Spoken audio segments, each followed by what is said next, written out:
Hello students, स्वागत है आपका तवाई मैथ क्लासेज में। स्टूडेंट्स, आज हम पढ़ेंगे चैप्टर 12 व्रतों से संबंधित क्षेत्रफल। तो सबसे पहले ये जान लेते हैं कि व्रत किसे कहते हैं। व्रत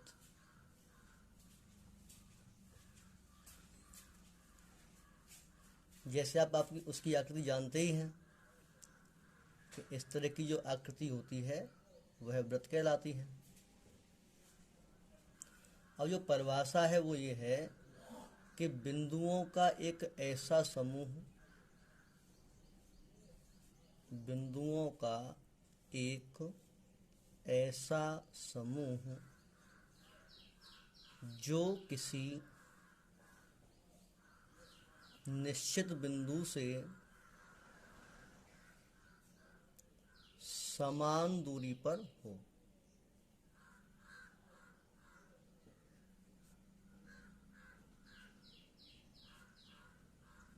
व्रत कहलाता है।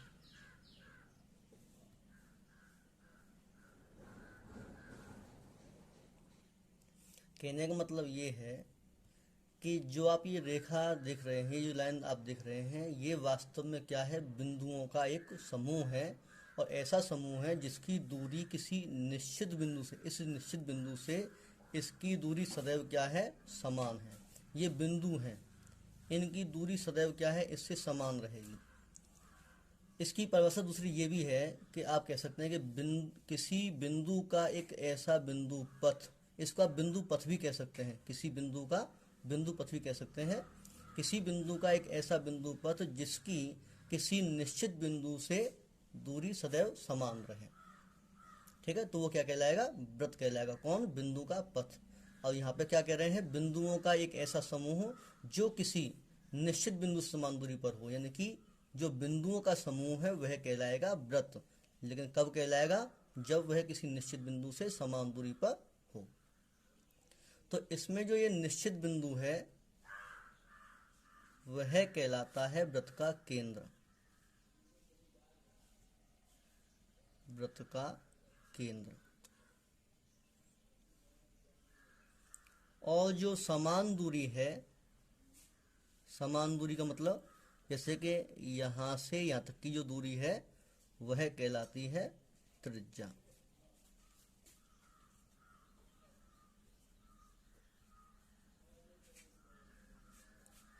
त्रिज्या को अंग्रेजी में रेडियस कहते हैं और व्यक्त करते हैं स्मॉल आर से, रेडियस।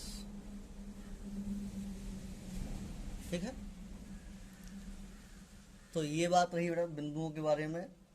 और ये इसका रहा केंद्र, और ये कहलाएगी इसकी त्रिज्या, ये केंद्र। ठीक है, अब बात आती है कि चाप क्या है। चाप आप जान लीजिए कि आप व्रत के जो बिंदु पथ है, ये बिंदु का समूह है, इसे आप परिधि भी कहते हैं। तो इसके किसी छोटे भाग को, इसके किसी हिस्से को, परिधि के ही किसी हिस्से को क्या कह देंगे? व्रत का चाप कह देंगे। यानी कि परिधि के किसी भी हिस्से को, कोई भी हिस्सा आप उठा लें, उसका छोटा हिस्सा ले लें चाहे बड़ा हिस्सा ले लें, परिधि के किसी भी हिस्से को क्या कह देंगे? व्रत का चाप आप कह सकते हैं।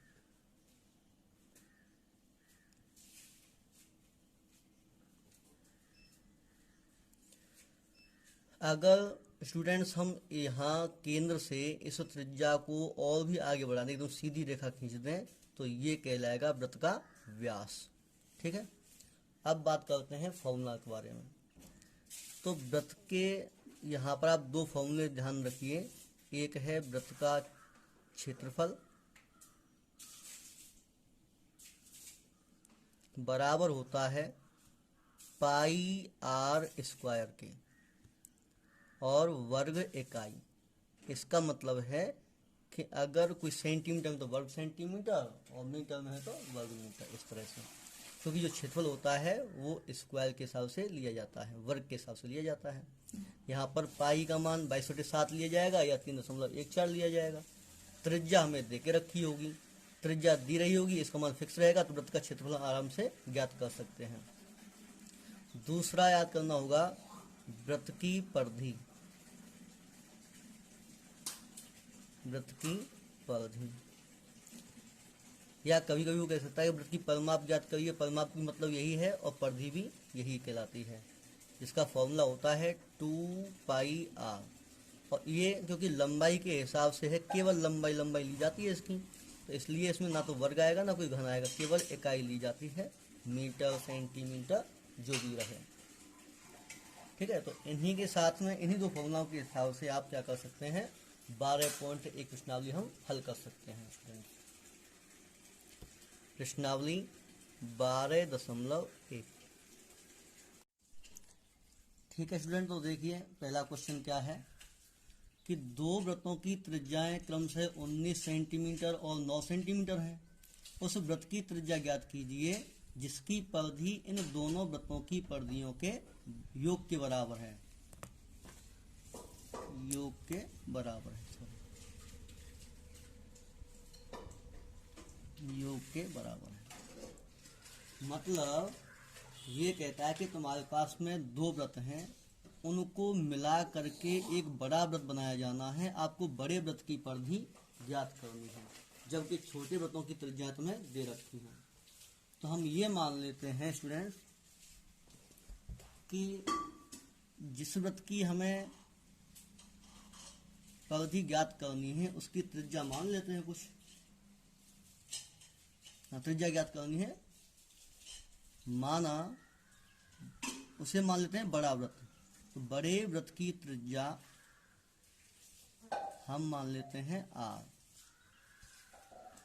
r सेंटीमीटर, और जो छोटे छोटे वृत्त हैं उसमें से एक की मान लेते हैं, एक वृत्त की त्रिज्या नाम दे देते हैं उसका, वृत्त की त्रिज्या r1 नाम दिया है r1, और बराबर मान लिया है किसके, दिया हो गया 19 सेंटीमीटर। एक 19 सेंटीमीटर दी गई है, और दूसरा जो वृत्त है, दूसरे वृत्त की त्रिज्या जिसका नाम हम दे रहे हैं स्टूडेंट्स r2, वो दे रखी है 9 सेंटीमीटर के बराबर। तो प्रश्न के अनुसार वो कहता है कि इन दोनों वृत्तों की त्रिज्या, इन दोनों वृत्तों की जो परिधि का योग है वह बड़े वृत्त की परिधि के बराबर है। इसका मतलब हुआ कि बड़े वृत्त की परिधि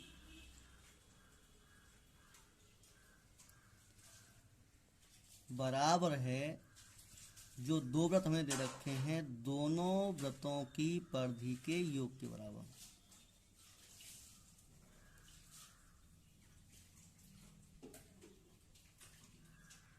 योग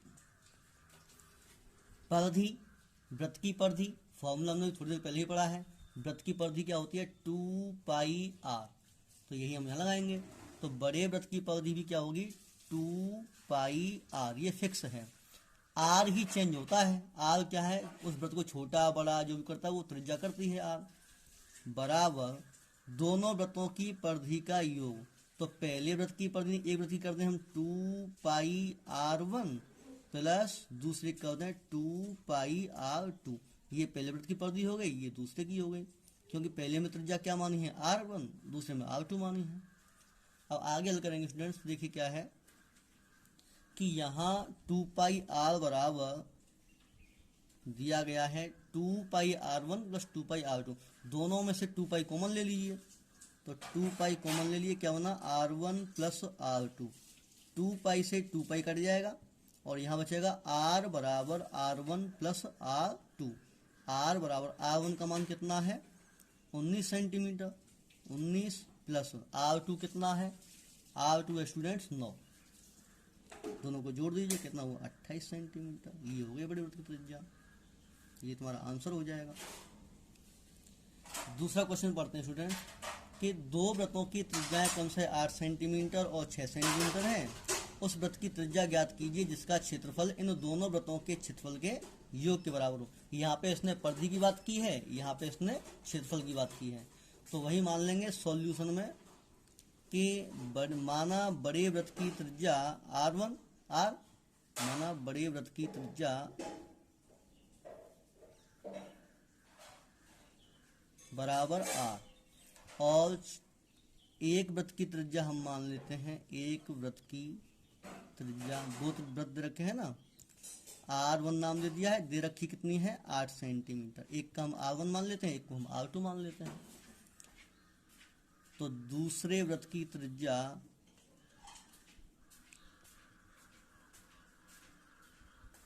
जिसे हम नाम दे दिया है R2, वो कितनी मान ली हमने 6 सेंटीमीटर।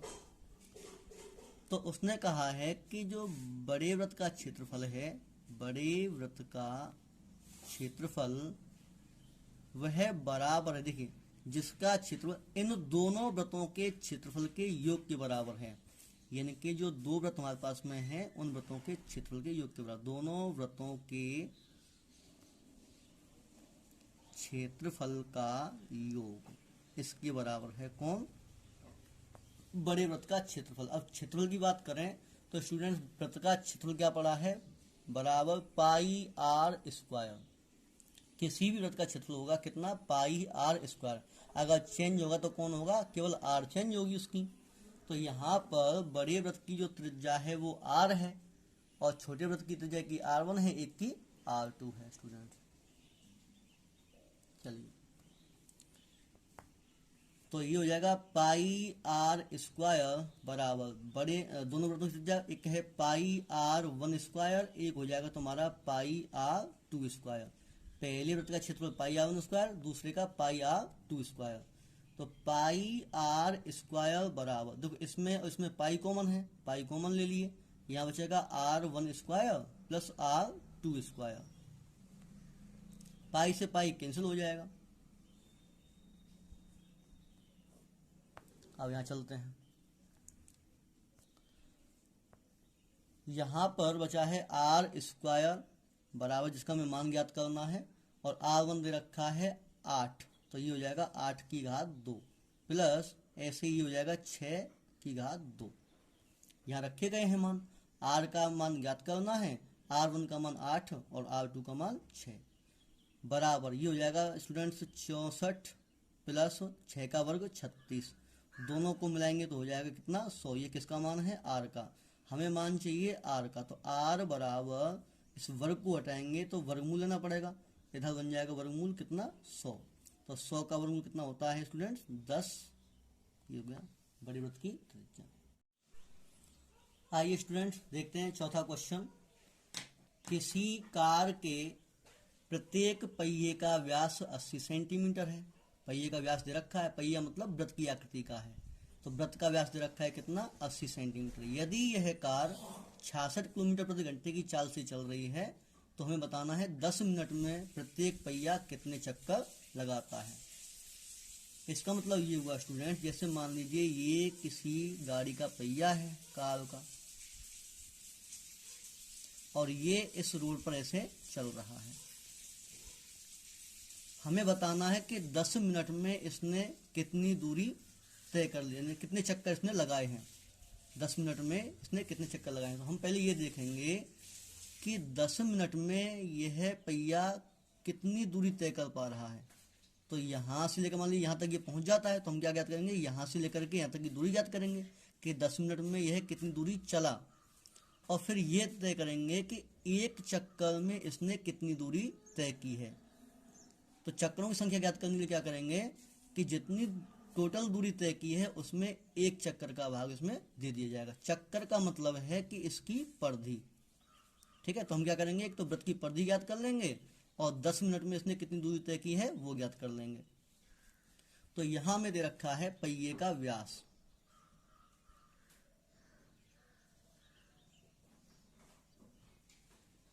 पहिए का व्यास, या हम ये कहने के भाई त्रिज्या, वृत्त दे रखा है, वृत्त का व्यास दे रखा है कितना 80 सेंटीमीटर।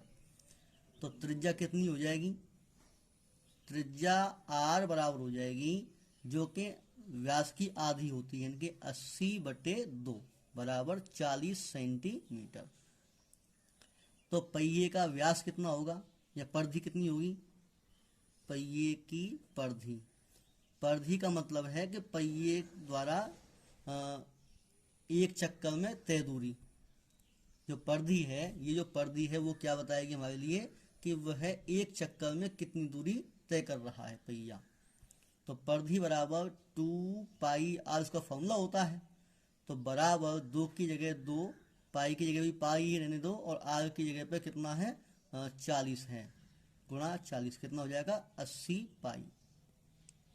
ये हो गया पहिए की परिधि का मतलब हो गया, इसका मतलब हमने कर लिया है कि एक चक्कर में पहिए द्वारा तय दूरी, ये हमने ज्ञात कर लिया। अब ये देखते हैं कि 10 मिनट में उसने कितनी दूरी तय की है। तो यहाँ हमें दे रखा है स्टूडेंट्स कि पहिए की जो चाल है, कार की जो चाल है वो 66 किलोमीटर प्रति घंटे की चाल है। इसका मतलब है कि एक घंटे में, इसमें लिखा है ना प्रति घंटे नहीं, एक घंटे में, एक घंटे में पहिए द्वारा तय दूरी दे रखी है कितनी 66 किलोमीटर। अच्छा यहाँ पे क्या है स्टूडेंट्स की, जैसे ये सेंटीमीटर में दे रखा है और ये दे रखा है किलोमीटर में, तो हम क्या करेंगे इसे भी सेंटीमीटर में ही चेंज कर लेंगे। तो ये हो जाएगा तुम्हारा 66 गुणा 1 किलोमीटर में होते हैं 1000 मीटर, तो 1000 का गुणा 1 हो गया, गुणा क्योंकि अभी मीटर में चेंज हुआ है सेंटीमीटर में चेंज करना है तो 100। अब ये कितना हो गया इतने सेंटीमीटर। एक घंटे में पहिए द्वारा तय दूरी, एक घंटे का मतलब हो गया कि 60 मिनट में पहिए द्वारा तय दूरी, ये सब हो गया। हमें निकालना कितने में है 10 में, तो पहले हम एक की निकाल लेते हैं कि 1 मिनट में कितनी दूरी तय की है। 1 मिनट में पहिए द्वारा तय दूरी बराबर 60 का भाग दे देते हैं, तो 66 गुणा ये हो जाएगा 1 2 3 4 5, 5 जीरो है तो 5 जीरो बट्टे कितना 60। ये जो 60 है इसका पक्षांतर कर लिया मान लीजिए, तो 0 से ये 0 हट गया, 6 से ये कट जाएगा कितनी बार 11 बार। तो 1 मिनट में पहिए द्वारा जो तय दूरी है वो बन जाएगी 11, और इधर 0 बन जाएंगे कितनी 4, यानी कि इकाई, दहाई, सैकड़ा, हजार, 10,000, लाख, 1,10,000 इतने सेंटीमीटर दूरी तय कर लेगा पहिया कितने देर में 1 मिनट में। पहिया चला कितनी देर है 10 मिनट चला है, तो 10 मिनट में पहिए द्वारा तय दूरी, इसमें 10 का गुणा कर देते हैं तो कितना हो गया 11 लाख, 11 लाख सेंटीमीटर के लिए। ठीक है, हमारे पास में दो चीजें आ गई हैं कि पहिया 1 मिनट में, एक चक्कर में कितनी दूरी तय कर रहा है और 10 मिनट में उसने कितनी दूरी तय की है। तो पहिए द्वारा चक्करों की संख्या, पहिए द्वारा चक्करों की संख्या, या हम ये कहते हैं कि 10 मिनट में पहिए द्वारा कितने चक्कर लगाए गए बराबर। तो हम ये करेंगे कि पहिए द्वारा तय कुल दूरी, पहिए द्वारा तय कुल दूरी और एक चक्कर में तय दूरी, एक चक्कर में उसने कितनी दूरी तय की है वो लिखना है।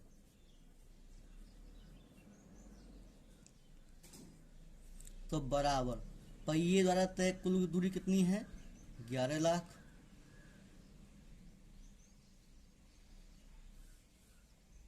बटे, और ये कितना है 80 पाई, तो बराबर ये हो जाएगा 11 लाख बटे 80, और पाई का मान यहाँ रख देता हूँ पाई बटे 7, क्योंकि प्रस्तावना में कहा गया है कि जब तक अन्यथा ना कहा जाए तब तक आप पाई का मान 62 बटे 7 ही प्रयोग करिए। तो यहाँ पे क्या होगा कि ये 7 पहुँच जाएगा ऊपर, तो बन जाएगा कितना 11 लाख गुणा, ये 7 ऊपर पहुंचेगा तो गुणा 7 हो जाएगा, और बट्टे में कितना है 80 गुणा 22। देखिए 11 से ये कट जाएगा कितनी बार, एक बार, 1 लाख बार, इधर 11 से कट जाए कितनी बार, 2 बार। एक जीरो से एक जीरो काट देते हैं। कुल मिलाकर के हमारे पास जो संख्या कट कट के बची है वो है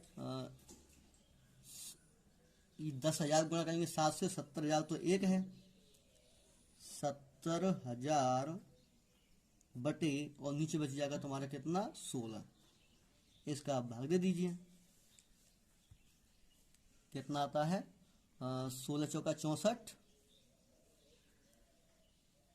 बचे कितने 6, और फिर से 16 16 48, मतलब कुल मिला के भाग आपको दे लेना है।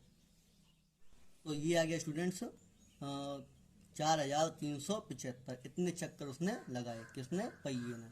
ठीक है, अब बढ़ते हैं अगले क्वेश्चन पे। 5वां क्वेश्चन है, यदि एक वृत्त की परिमाप और क्षेत्रफल संख्यात्मक रूप से बराबर हैं। कोई वृत्त है जिसकी परिमाप और क्षेत्रफल कैसे हैं, दोनों बराबर, तो हमें क्या करना है, उस वृत्त की त्रिज्या होगी कौन सी, 2 होगी कि पाई होगी कि 4 होगी कि 7 होगी, ये हमें बताना है, इनमें से कौन सी होगी। तो हम ये मान लेते हैं कि जिस वृत्त के बारे में पूछा जा रहा है उसकी त्रिज्या r है। माना वृत्त की त्रिज्या बराबर r, तो उसने कहा है कि वृत्त का परिमाप और क्षेत्रफल दोनों बराबर हैं, यानी कि वृत्त का क्षेत्रफल बराबर है किसके, वृत्त की परिमाप के।